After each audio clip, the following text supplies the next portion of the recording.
Hey guys, welcome back to my channel and welcome if you are new. I am back again with another cancer vlog. So this is cancer vlog 3. I just got back from Peru and nationals, so I am all done with my fun summer plans, and it was back to the hospital for me after about a week, 2 weeks break, I think. So I got a little bit of a break from all the hospital visits and the doctors. And also, sorry if there's a lot of background noise. You're right up against my window. It's super hot in here, so I opened my window. But hopefully the video will turn out okay. But it is June 20th today, I think, and I went back for an appointment this morning. I had to wake up early, and I was really mad because it's summer and I did not want to wake up early. I had some lab work done, so I got blood taken from this arm and this arm. So yeah, that was really fun. I got to pick 2 prizes since I got poked twice from the box. I don't know, because I'm 17, so I still have to go to peds. So I got treated like a child, and I kind of love it, honestly. It's nice. So I went back today, got labs done, and that went by pretty fast. They just called me back, got some blood drawn, and called it good. I have the child health care person with me because I'm a child.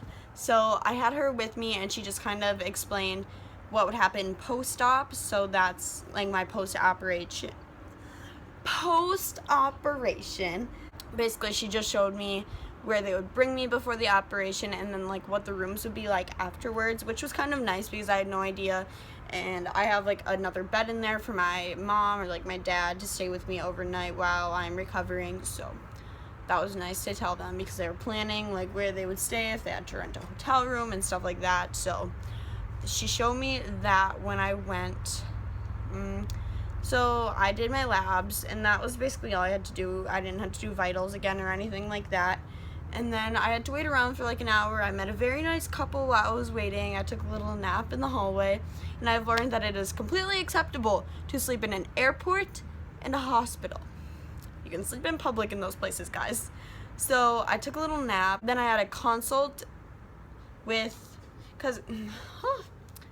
So for my surgery, I have 3 main surgeons, and I've met with one of them, and today I met the other 2, so I had a consult with them today. It wasn't anything special. He kind of explained his role in the whole procedure. The first surgeon that I ever met with, he basically takes out the tumor, and you can really see it there. Me and my mom ended up naming my tumor Peep, and I explained to her that I was actually very sad that I'm getting rid of it. I've had this thing for so long, and honestly, if it was benign or anything, I wouldn't even take it out. I would say no, I want to keep it because I think it's kind of funny, and well, it's not funny, obviously. I just think it's like a little quirky thing that I have. It's always a conversation starter. Everyone's like, whoa, what's wrong with your wrist, dude? And then yeah, so I'm a little sad that I have to get rid of my good old friend here, but he betrayed me, so we gotta break up now. It's really sad. So I met with my surgeon that will reconstruct my wrist by using my fibula bone from my leg, and then he also told me some stuff that I didn't know would be happening, and honestly it freaked me out even more. With all of the stuff that's been going on, like my trip and my nationals, I haven't really been able to think about cancer. And now that it's all done and that's all I can think about, I am scared. It's scary, but I honestly, everything's gonna be okay. I'm in such good hands that I'm not that worried about it. But he explained that he will be borrowing my fibula bone, and he will be borrowing from my right iliac crest. So that's like the top of your hip bone. So he will be borrowing some bone from there, my fibula, and they will also be borrowing a skin graft from my upper thigh. So yeah, that was a lot more incisions than I ever thought it would be.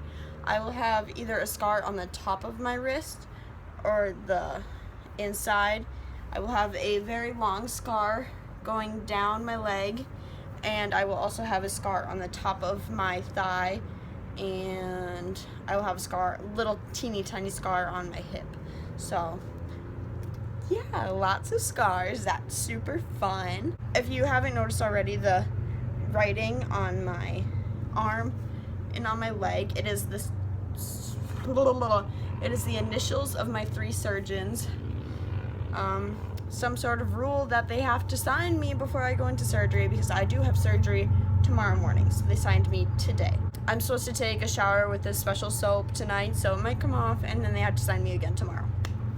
I thought it was funny personally, so I have just 3 initials on my leg and my arm.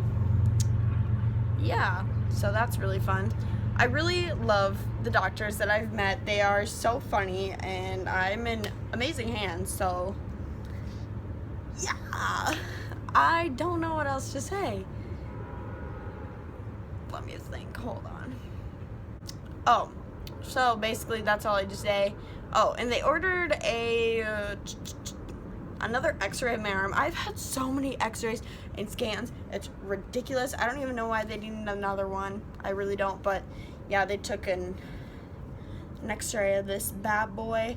I'm thinking about starting some sort of blog or something to post like some of my scan photos and stuff. Since I edit on my phone for these vlogs, I don't know how to put pictures in nicely that it makes sense, so I'm just gonna start a blog, and you guys can follow that, because I don't want to post it on Twitter or Instagram, because I think that's kind of strange. So yeah, so I got that, and then I had a consult after that with one of like the assisting surgeons, who basically told me about the skin graft. And the reason I have to have the skin graft is because when they make the incision on my leg, it could be a straight incision, but since your leg is like a 3D, he drew me this picture, and they don't want to do a straight incision because the bone is connected by a special artery, and so they want to take a little hole there too, to be able to reconnect the arteries where they need to go, like when they reconstruct my wrist. So if they tried to pull that all together like they would with a straight incision, it would pull my leg too tight and I would lose circulation in the rest of my leg. Therefore, they have to borrow skin from my upper thigh, since we have 2 layers of skin there.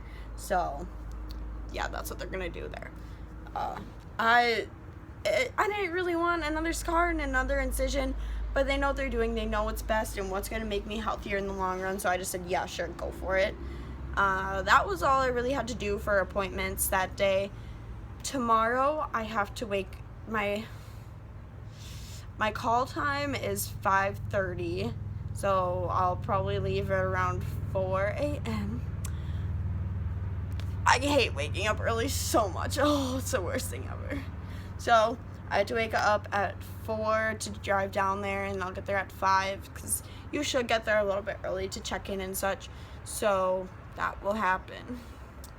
And I will be completely under, so I'll have the breathing tube and everything, so that will take about an hour in the OR to set up and to get me marked up and everything.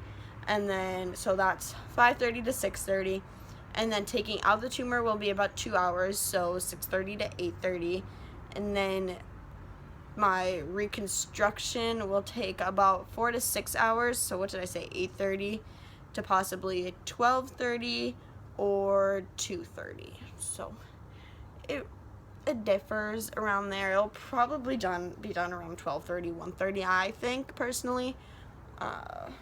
Yeah. We also talked about recovery time, how long I will be in the hospital, and all of that. So, yeah. I don't want to be in the hospital for a very long time, but since they are moving my bones around and stuff, I will be in the hospital for extra days and stuff. People think I will be getting out the next day, which I won't. I will be there for 4 days to a week. So that's super fun. I'm so excited to splint my wrist. I will not have a cast, which is kind of weird to a lot of people, but I won't have a cast in order for the incision to heal properly. I will have a metal plate going from the top of my hand down here, so my hand will be immobilized. I can use my fingers, but I will not be able to go like this for about, I think, 4 months, which is so weird to me. Not being able to go like this for 4 months is so weird, especially since it's my right hand. That's really inconvenient. I won't be able to move my hand at school because I would have started school by then, so I don't know what's gonna happen there, and that will suck a little bit. I will have to learn to become left-handed, or I will bring my laptop in to take notes and all of that jazz. Healing time for my leg will be about a month, and it's basically like recovering from a bad ankle sprain. I will be wearing one of those big like moon boots. So yeah, I won't be able to walk without it until I feel comfortable. So it's not really like anything specific, it's just when I feel comfortable. I will have a lot of metal plates and screws in here, but they will not set off store alarms, which he told me, and I was kind of upset about it because I just think it'd be funny like walking through the store and just setting off alarms because I have some metal plates in my arm. I just think that'd be funny. He also told me about the function of my arm, my hand, and my wrist after surgery. Once everything is healed properly, I will have about 50% of the original function of my right wrist once everything is said and done, like the plates taken out and everything, which is it's not even it's extremely strange for me to be able to only have half of the function that I used to in my wrist. With all the therapy and all the everything, just half is bizarre to me. It's a little bit bizarre, but what you gonna do? I don't know. We didn't really talk much about recovery besides the boot and the scar healing on my hip and my thigh, which won't be very long since they're so small. It'll just be basically like a bad rug burn on my thigh for where they took the skin graft, he said, since it's 2 layers. And then my hand will be the most lengthy process. The longest part that takes to heal, which I thought would be the joint area, is actually down here where they just connect it. I thought that'd be the easiest part, but it's not. That part of the surgery is very complex because of all the microscopic work they have to do with my veins and my arteries and all of that. So it's a live bone, and I can still use my arm. With my tumor and my osteosarcoma, it made it a lot more complicated since it is so close to the joint.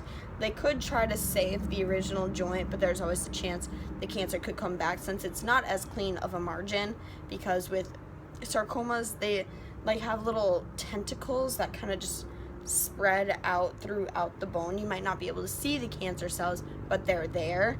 So they just want to get a clean margin and make sure it's just all out at one time.